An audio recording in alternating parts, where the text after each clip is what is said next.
Well, definitely some things to talk about regarding the Eagles roster. The two cuts that the Eagles had the other day, has now affected us at linebacker tremendously, which I found out the news later yesterday.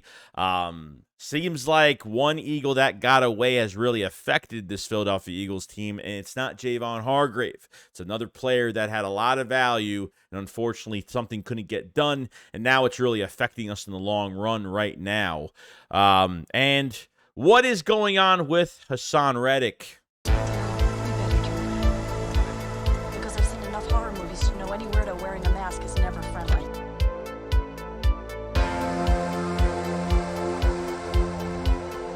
Yo, what is going on, guys? I hope everyone's having a fantastic day today. So definitely some things to talk about from yesterday, and then finding out some new things. Really going over this roster since we have a good amount of days off right now. Hoping everybody's enjoying football on Sunday and a stress-free weekend for us because we already played our game on Thursday night. The Eagles are 2-0 right now, and the Eagles are starting to make some maneuver some players around, move some things, some roster moves, and could the Eagles? There's already rumors right now the Eagles are looking to fill in a certain position. Don't know what position yet, but we had some other news on the releases. So the Eagles did release Trey Sermon, and they released Rashad Evans, the linebacker, free agent that the Eagles signed not even a few days ago. Okay, so it looks like Rashad Evans backed out of the Eagles practice squad contract upon request and will not play for the Eagles anymore. So that's why they released two players. The first one was legit in Trey Sermon. This one was a back out request by Rashad Evans. Probably has a lot more.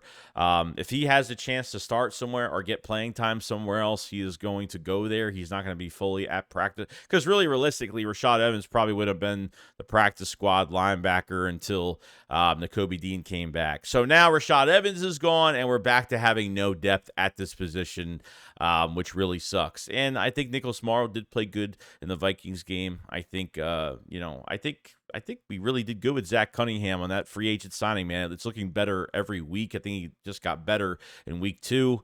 And, obviously we have, Christian Ellis, too, that could be the green dot that can call the plays and, just have, issues with his tackling ability sometimes when he gets in the right mode. So, I mean, we got rid it's just funny because we got rid of a guy, Nakobe Dean gets hurt and, we signed, we signed, this is Nakobe Dean getting hurt 2 times already. He had the ankle injury during the offseason, during training camp, missed a little bit of valuable time, but came back for a preseason game or two, I got some playing time, and then ended up getting hurt. He was out for a bit, then came back, and then now he is hurt again with a foot injury and will be out for 4 weeks, probably a whole entire month. Is on the IR for 4 weeks, so I don't know if this week counts or next week is the one that counts the most. I'm thinking it counted this week. I'm not sure, but we'll be out for an entire month. And this is what happens. You don't put money into this position. Like this is, you really, the Eagles went into this offseason saying, okay, Nakobe Dean, we have him and, we want to add some guys around. And they didn't really, they don't draft linebackers too high, and this is what you have to do. I felt like we've been making constant moves at this position since the offseason. Miles Jack, Zach Cunningham. Miles Jack retires. Zach Cunningham gets some playing time. He works out very nicely. Christian Ellis seemed like he was a star from OTAs to training camp. And then, was it realistic? Was it not? You know what I mean? I feel like the Eagles have favored Nicholas Morrow over him.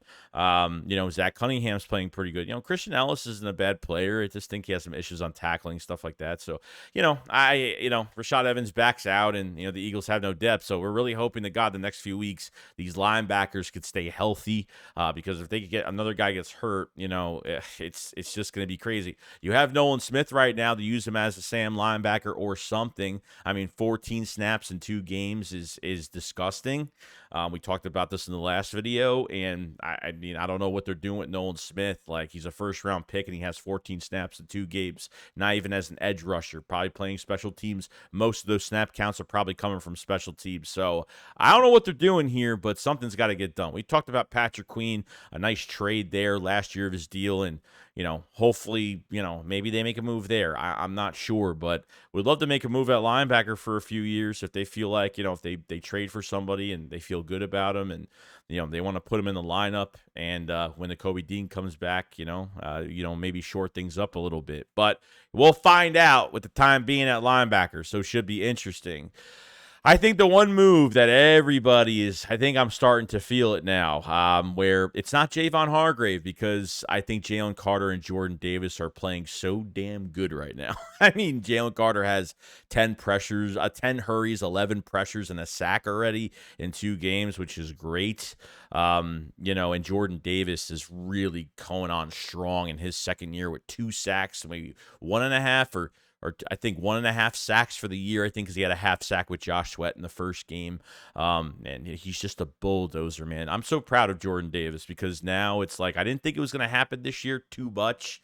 I was like, he'll run stuff. If he gets one-on-ones, he can get some pressure. But, man, he has gotten he is becoming a pass rusher balance as a run stuffer as well. And that pass rush is no joke by Jordan Davis. You saw how they were trying to double team Fletcher Cox and, leaving Jordan Davis one-on-one. They might have to change what they're doing here. Just imagine if Carter's next to Jordan Davis, how much Jordan Davis is just helping everybody on that defensive line whatsoever. Just wanted to kind of bring that up because I think it's really important.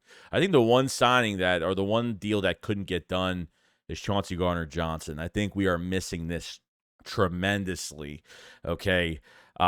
It's unfortunately, I know Chauncey just said not even couple weeks ago, he said almost the same thing. I think he was asked another question about not signing with the Eagles, and he said that the Eagles never offered him anything. I highly doubt that. I think he's just too embarrassed to admit that him and his agent had no idea what he was doing. Most teams were looking at him as mostly a nickel corner, then a safety, unfortunately, or an outside corner, regardless. Like most teams, he wanted to get high paid as a safety, and most teams were not looking at him like that. So he stooped to a 1-year, like $8 million deal, whatever it was. I think the Eagles offered $22 million for 3 years. I think it was like a backloaded contract, but I don't think the Bradbury deal would have went through if Chauncey did sign back. Okay, the draft might have changed a little bit. Who knows what would have happened if Chauncey did stay with the Philadelphia Eagles? But this is hurting us tremendously now, because usually when Avonte Maddox got hurt last year, and if you have good depth at safety, you could compensate for moving Chauncey Gardner-Johnson to the nickel spot, because he originally played that position. We don't have that hybrid star, or at least a good mid-tier hybrid player on this team. It's not Terrell Edmunds. We have nobody. We have nobody that can move around. The Eagles really need to trade for a hybrid safety / corner, somebody that's played all the positions, that can get it done. I was interested in a Frank Clark a year or two ago, a guy could play multiple positions, inside, outside corner, and could play safety. You know what I mean? Guys that could have safeties that have corner background, corners that have safety background, guys that are hybrid type players, and we don't have that this year. So I feel like the Chauncey sign that didn't go through, I feel like that is hurting us the most right now, because nobody can move around this field. And the safety spot, I feel like Sidney Jones needs to be thrown into the fire, because if you don't throw him in there, he's never going to learn, he's never going to get better, and using him for practice or special teams isn't going to do much of anything for him. It helps in games, I guess, but I feel like Sidney Brown is waiting in the stables right now to get his shot, and I feel like it's coming really soon, but it's just not going to happen immediately. So I think, if you want to go after a Jeremy Chin, man, obviously these are the perfect players to get as a hybrid. You know what I mean? As a hybrid type player. And I feel like, if they trade for Jeremy Chin or something, I think that would be a very good acquisition for them. How much it would cost, I have no idea. But you're missing this out of your defense, and it sucks, because you could just move guys around. A guy could play Malcolm Jenkins was another player, moved around our defense every time. If we didn't have an inside corner, he'd move there, and outside. If we were weak at a certain position, or because of matchup purposes, he would always move to that spot to cover the bigger tight end or the bigger wide receiver or something like that. So it's nice to have a player like that, and I don't think we have that this year. It's just unfortunate, and that this didn't go through it. And this, I didn't think this would hurt us the most out of every player that left this team, this defense last year. Hargrave was the biggest, really leaving 11 sacks on the table what he did last year. But I'm perfectly fine with what we have gotten in Jordan Davis so far this year in his second year, which he really needed coming off the high ankle sprain and coming back last year, and having Jalen Carter just ripping through everybody. I don't care if the sacks aren't there, as long as he's being disruptive, he's getting the hurries, he's getting quarterback hits, they're rattling quarterbacks. That's all I want. But this right here with Chauncey, having a hybrid type safety / corner, I think that's definitely hurting us. Guys get injured in the secondary. You can, like I said, you can compensate for other players moving in that spot. And if you have good depth at a certain position and can move somebody and still be successful at it, it's a great thing. And unfortunately, this is what we're kind of suffering this year for, and kind of sucks. And lastly, what is going on with Hassan Reddick? 16 and a half sacks last season. Just imagine how much, if he wasn't in coverage last year early in the season, how many more sacks. I think involving the playoffs obviously was a lot more. Probably would have had another 5, 6, 7 sacks. It could have been as many as you want because he's a monster player. And unfortunately, what happened to Hassan Reddick this offseason, mid-August, he had a torn ligament in his thumb that happened during practice. And he was just going to, not get surgery done. He decided to get the surgery, which he missed all of the rest of training camp and was able to play in the first game and start for the season, which was fine upon getting that surgery. But something is clearly wrong here, because Hassan Reddick's statistics, I think he would have had a sack in the first game. He had Mac Jones wrapped up, but it didn't count because I think he threw the ball when he was getting wrapped up by Hassan Reddick. For Hassan Reddick in 2023 for the Philadelphia Eagles, okay, he has one combined tackle and an assisted tackle. So pretty much one combined tackle. He's got a shared tackle. One for the year, okay? Reddick's not producing. Nolan Smith is barely getting playing time, so he's not producing. And Derek Barnett has one tackle for loss this season. That's it. Brandon Graham is not getting the crazy numbers, but Brandon Graham is getting his pressures. Josh Sweat is having a fantastic year. We need more production from our defensive ends. It is not enough. You have literally 3 players, or at least 2 players, that are getting most of the snaps. They aren't really doing much of anything. And for Hassan Reddick, I think it has something to do with his thumb. I think when you don't have the right hand placement and maybe it's still hurting. I don't know. Did he fully heal from this surgery that he had on the torn ligament on his thumb? That's the whole thing. Like, maybe it didn't heal in time. Maybe he's in a lot of pain. Maybe the pain is kind of consuming his concentration. Maybe he can't go 100%. I have no idea, but there is definitely something wrong with this picture with Hassan Reddick. Definitely something wrong. There's a few times I saw him getting close to the quarterback at times. Maybe he just hasn't hit the home run yet. I don't know. Hasn't got home yet with a sack yet, but I'm hoping soon. I'm hoping that maybe his hand placement, maybe the pain is affecting him, because it can. Because if you got surgery on your hand and your hand's bothering you, and you can't 100% do your best moves because of one finger or 2 fingers or whatever, it could affect you long term for this year. And I'm wondering, Hassan Reddick coming off a big year last year, taking a huge pay cut from the Eagles, signing with the Eagles in free agency last offseason, and getting paid a lot less than a lot of other defensive ends right now, and having one of his best years with pretty much 3 different teams, 3 double-digit sack seasons, is unheard of. I think he's like the 3rd player to do that, and this year he's done nothing. Okay, maybe he's getting pressures, maybe he's helping out, maybe he's moving quarterbacks around and we're just not seeing it, but the numbers aren't there is what I could see. And obviously it's only a 1 combined tackle, a shared tackle, 1 for the season. You know what I mean? And yes, I understand it's only the second week technically right now. We're going to our 3rd week after Sunday, and hopefully we see a better Hassan Reddick in the future. It's already enough Derek Barnett's not doing anything. It's already enough that Nolan Smith has 14 snaps in 2 games, and he's barely playing on the edge, or even barely playing as a linebacker, as he's listed as a linebacker, which is ridiculous.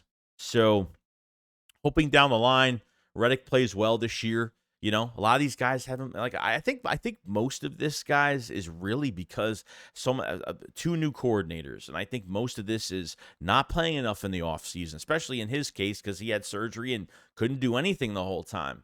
You know what I mean? So I think that's a problem, but like I said, it's not like it's week 10 right now and Reddick hasn't done nothing. It's only we're literally still on week 2 into the last day of the weekend.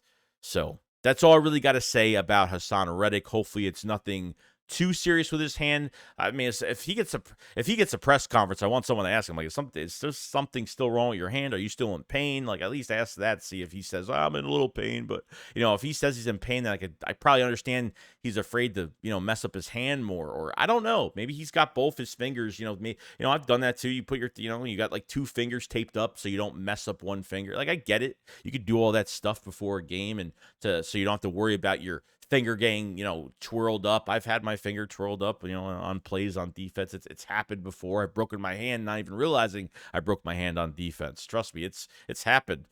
Things happen real quick when the plays go. So it's all I really got to say, guys. Rashad Evans is gone. Trey Sermon's gone. Evans backed out. Your depth at linebacker. Your guys need to stay healthy at linebacker because Nakobe Dean won't be back for a good month. Chauncey Gardner-Johnson seems like the biggest mistake. Obviously, it's out of our control. We did as much as we could, and he just made a dumb decision. It was on both sides. It was Howie's fault. It was Chauncey's fault. We're starting to suffer with Chauncey not being here because we don't have that hybrid safety / corner type hybrid player, and I think that's what was well needed this year. We don't have that. Hopefully, the Eagles are making a trade. I don't know. Avonte Maddox is out, so I don't think the Eagles have much faith in Mario Goodrich. I just don't see it. I'm glad he got some reps, and I'm not saying he played horrible, but he needs to tackle better. He can't cover tight ends too well, and he can't tackle tight ends, big receivers or big tight ends. I think that's a big problem as well. And we talked about, obviously, Hassan Reddick. 1 combined tackle for the season going through week 2. And yes, I know it's week 2. Hopefully more to come from Hassan Reddick. Is it more of his hand? What's going on? Or it's just because he hasn't played enough ball in training camp, which he didn't. So let me know what you guys think in the comment section below, and I will see you guys on the next one. Remember, Shicks, what up, Follow Slide. Peace out, guys. Peace.